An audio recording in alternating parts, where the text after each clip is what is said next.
आणि आता या बुलेटिनमध्ये पाहूया 25 मिनिटं 50 बातम्या.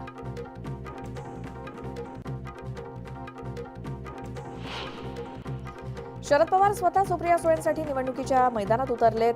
शरद पवार 2 दिवसीय बारामती दौऱ्यावरती आहेत आणि यावेळी त्यांना भेटण्यासाठी कार्यकर्ते आणि पदाधिकाऱ्यांनी गोविंद बागेत गर्दी केली आहे. तर शरद पवार आज दौंडला देखील जाणार असून तिथे पदाधिकाऱ्यांचा आणि कार्यकर्त्यांच्या मेळाव्याला मार्गदर्शन करणार आहेत. उपमुख्यमंत्री देवेंद्र फडणवीस यांनी आगामी निवडणुकीच्या पार्श्वभूमीवर कार्यकर्त्यांशी संवाद साधला.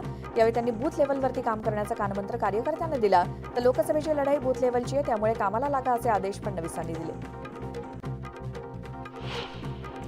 चंद्रपुरात पंतप्रधान नरेंद्र मोदींची जाहीर सभा होणार आहे. उद्या होणाऱ्या सभेसाठी भाजप कार्यकर्त्यांकडून जोरदार तयारीला सुरुवात झाली आहे. 16 एकराच्या परिसरात निवडणुकांच्या पार्श्वभूमीवर मोदी जनतेला संबोधित करणार आहेत. उत्तर प्रदेशचे मुख्यमंत्री योगी आदित्यनाथ उद्या वर्ध्यात येणार आहेत. वर्ध्याच्या हिंगणघाट इथल्या सभेला ते उपस्थित राहणार असून भाजपचे उमेदवार रामदास तडस यांच्या प्रचारासाठी या सभेला योगी आदित्यनाथ संबोधित करतील. केंद्रीय मंत्री नितीन गडकरी आज गोंदिया जिल्ह्याच्या दौऱ्यावरती आहेत आणि यावेळी अर्जुनी मोरगाव येथील जिल्हा परिषदेच्या मैदानावरती त्यांची जाहीर सभा होणार आहे. भाजपचे उमेदवार सुनील मेंढे यांच्यासाठी गडकरी आज गोंदियाच्या दौऱ्यावरती आहेत. चंद्रपुरात सुधीर मुनगंटीवारांचा प्रचार जोमानं सुरू आहे. राजुरात मुनगंटीवारांच्या प्रचारार्थ सभा पार पडली. यावेळी नितीन गडकरींनी मुनगंटीवारांना विजयी करण्याचं आवाहन मतदारांना केलं. मुनगंटीवार जर निवडून आले तर त्यांच्या मागे मोदी आणि माझे भक्कम इंजिन उभं राहील असंही त्यांनी मतदारांना सांगितलं. महाराष्ट्रातील दिग्गज नेते एकनाथ खडसे पुन्हा भाजपमध्ये प्रवेश करणार आहेत. स्वतः खडसेंनी आपल्या पक्षप्रवेशाची माहिती न्यूज 18 लोकमतला दिली. लवकरच खडसेंच्या पक्षप्रवेशाचा मुहूर्त ठरणार असल्याची माहिती मिळाली आहे. भाजप प्रवेश झाल्यानंतर एकनाथ खडसेंना राज्यपाल पद दिलं जाणार असल्याची माहिती विश्वसनीय सूत्रांनी न्यूज 18 लोकमतला दिली. खडसेंच्या भाजप प्रवेशाचा मुहूर्त आजच निश्चित होणार असल्याची माहिती असून भाजपातील वरिष्ठ नेत्यांच्या उपस्थितीत पक्षप्रवेश होऊ शकतो आणि त्यानंतर पक्षाकडून खडसेंवरती राज्यपाल पदाची जबाबदारी सोपवली जाऊ शकते. एकीकडे एकनाथ खडसे भाजपात जाणार असल्याच्या चर्चांना उधाण आलंय. अशातच त्यांची कन्या रोहिणी खडसे यांनी मात्र वेगळी भूमिका घेतली आहे. कोणत्याही परिस्थितीत आपण भाजपमध्ये जाणार नाही. भविष्यात राष्ट्रवादी काँग्रेस शरदचंद्र पवार पक्षातच राहणार असल्याचं त्यांनी स्पष्ट केलं. आपण राष्ट्रवादी काँग्रेस पक्षात महिला प्रदेशाध्यक्ष असून याच पक्षात राहणार असल्याचं रोहिणी खडसेंनी सोशल मीडियाच्या माध्यमातून सांगितलंय. एकनाथ खडसे यांचा गुढीपाडव्याच्या मुहूर्तावर भाजपमध्ये प्रवेश होणार असल्याचे संकेत मंत्री गुलाबराव पाटील यांनी दिलेत. 9 एप्रिलला चंद्रपुरात होणाऱ्या सभेत खडसे भाजपमध्ये प्रवेश करतील. तर खडसे पुन्हा मूळ विचारधारा स्वीकारत असून आम्ही त्यांचं स्वागत करू असं गुलाबराव पाटील म्हणाले. एकनाथ खडसे यांची तब्येत ठीक नाही हे रोहिणी खडसे यांच्याशी चर्चा झाल्यावर समजलं. मला त्यांच्या तब्येतीबद्दल माहिती समजली. बाकी त्यांच्या बोलण्यातून खडसे भाजपात प्रवेश करतील असं जाणवलं नाही असं सुप्रिया सुळे म्हणाल्या. महाविकास आघाडीतील सगळे पक्ष एकजुटीनं प्रचार करतायत. जनतेनं ही निवडणूक हाती घेतली असून महायुती विरुद्ध जनता अशी ही निवडणूक होत असल्याचं अमोल कोल्हे म्हणाले. दरम्यान एकनाथ खडसेंवरती प्रश्न विचारला असता कोल्हेंनी बोलणं टाळलं. लोकसभा निवडणुकीत महायुतीच्या उमेदवाराचं आपल्याला काम करायचंय. त्यांच्या लग्नात आपला साखरपुडा उरकून घ्यायचा आहे. त्याचसोबत विधानसभेच्या आगामी निवडणुकीचं व्हिजन समोर ठेवून लोकांपर्यंत आपलं काम पोहोचवा, आपला प्रचार प्रसार वाढवा असा सल्ला पालकमंत्री गुलाबराव पाटील यांनी कार्यकर्त्यांना दिला. देवेंद्र फडणवीसांनी देशाच्या अर्थव्यवस्थेबाबत केलेल्या वक्तव्यावरून विनायक राऊतांनी निशाणा साधला. महाराष्ट्राची अर्थव्यवस्था सुधारण्याचं स्वप्न फडणवीसांना पडलं होतं, मात्र अर्थव्यवस्था सुधारली नाही. उलट कोरोना काळात सर्व खासदारांचा निधी बंद केला, विरोधी पक्षांची मुस्कटदाबी केली अशी टीका विनायक राऊतांनी केली. नाना पटोलेंनी खासदार संजय धोत्रेंबाबत केलेल्या वक्तव्याचा चित्रा वाघ यांनी चांगला समाचार घेतला. खालच्या पातळीला जाऊन वाईट वक्तव्य करणाऱ्या नाना पटोलेंची जनतेनं माफी मागावी असा घणाघात चित्रा वाघ यांनी केला. अनंत गीते यांचा पराभव निश्चित आहे असं वक्तव्य आमदार योगेश कदम यांनी केलं. तर 2019च्या लोकसभा निवडणुकीत मी आणि रामदास कदमांनी काम केलं नसतं तर अनंत गीतेंचा 25,000च्या फरकानं पराभव झाला असता अशी टीका देखील योगेश कदम यांनी केली.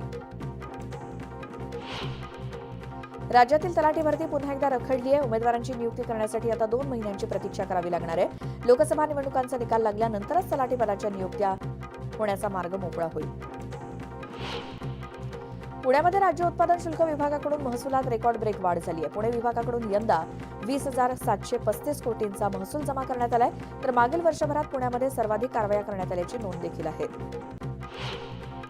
छत्रपती संभाजीनगर शहराचा प्रारूप आराखडा एका महिन्यापूर्वी प्रसिद्ध झाला, मात्र त्यातील गंभीर चुका आता हळूहळू दिसत आहेत. गावठाणच्या हद्दी, टीडीआर दिलेले रस्ते, नैसर्गिक नाले प्रारूप आराखड्यातून गायब असल्याचं समोर आलंय. छत्रपती संभाजीनगरच्या हर्सुल तलावातील पाणी पातळी 7 फुटांवरती आली आहे. महिनाभर पुरेल इतकाच पाणीसाठा उपलब्ध असल्यामुळे नागरिकांवरती पाणी टंचाईची टांगती तलवार आहे. त्यामुळे मे महिन्यात गावांना पाणी पुरवठा कसा करायचा याचा गंभीर पेच पालिकेसमोर निर्माण झालाय. मुंबई आणि परिसरात तीव्र उकाडा जाणवू लागला असून एका दिवसात तापमानात 2 अंशांनी वाढ झाली आहे. हवामान विभागाच्या सांताक्रूज केंद्रात 37 अंश सेल्सिअस कमाल तापमानाची नोंद झाली. पुढचे 4 दिवस राज्यातील काही भागामध्ये पावसाची शक्यता आहे, तर काही ठिकाणी उष्णतेच्या लाटेचा इशाराही देण्यात आलाय. मराठवाड्यातील काही भागात पावसाच्या हलक्या सरी कोसळण्याची शक्यता असून पुणे, नाशिक, सांगली आणि सातारा भागात देखील पावसाचा अंदाज आहे.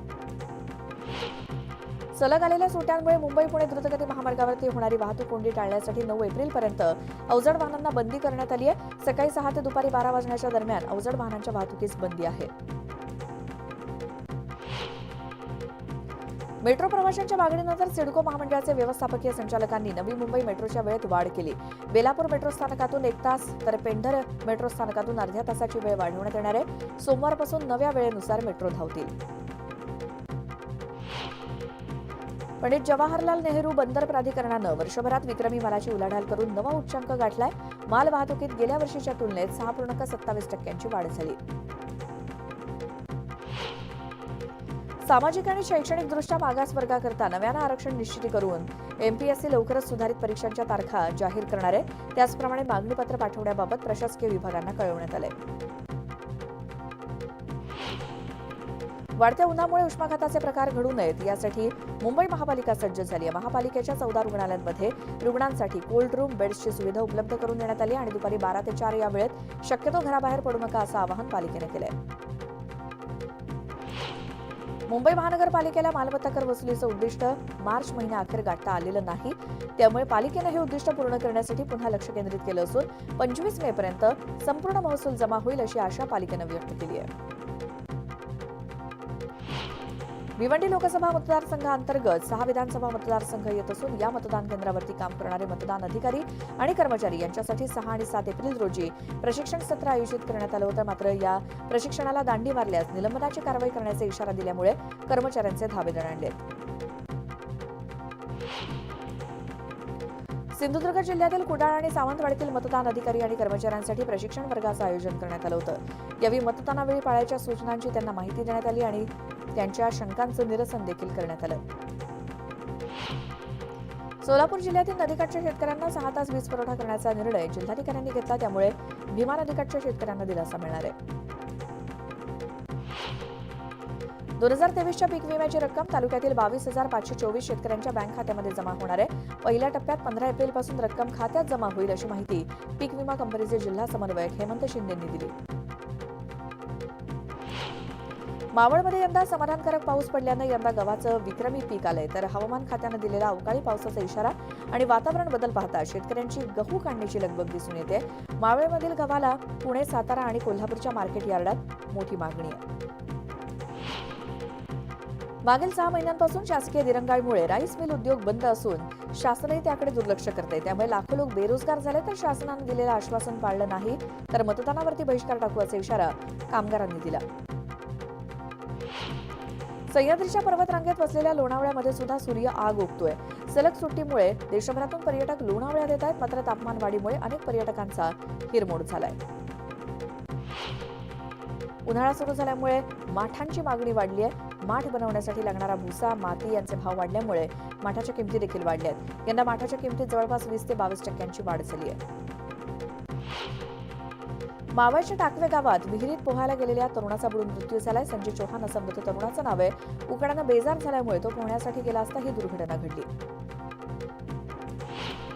कल्याण डोंबिवली महापालिका हद्दीतील अनधिकृत बांधकामांवरती कारवाई करण्यात आली आहे. या कारवाई दरम्यान कोणताही अनुचित प्रकार घडू नये यासाठी मोठा पोलीस बंदोबस्त तैनात करण्यात आला होता.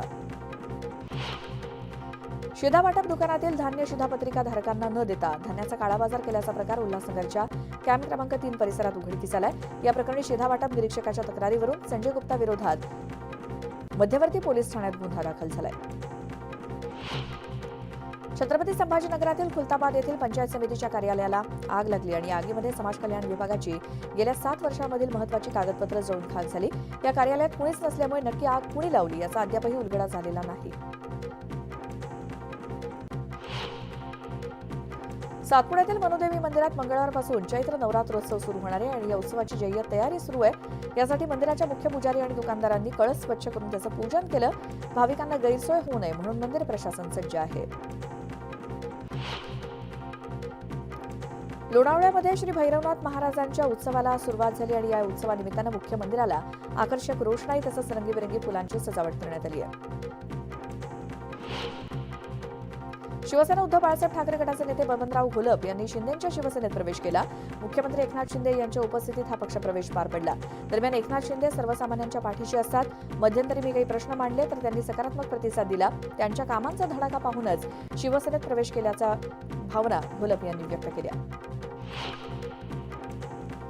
मुख्यमंत्री शिंदेंच्या उपस्थितीत शिवसेनेचे मंत्री आणि आमदारांसोबत वर्षा बंगल्यावरती बैठक संपन्न झाली आणि या बैठकीत शिवसेना मंत्री आणि आमदारांनी शिवसेनेचे हक्काचे काही मतदारसंघ मित्रपक्षाला सोडल्यामुळे नाराजी व्यक्त केली. आपण युती धर्म प्रामाणिकपणे पाळतोय, पण आपले मित्रपक्ष युती धर्म प्रामाणिकपणे पाळतायत का, असा सवाल त्यांनी केला. येत्या 8 दिवसात मोठ्या घडामोडी घडतील. ठाकरे गटाचे काही आमदार शिवसेनेत येतील असा दावा संजय शिरसाट यांनी केला. संजय निरुपम यांच्याबाबत सुद्धा 2 दिवसात चित्र स्पष्ट होईल असं ते म्हणाले.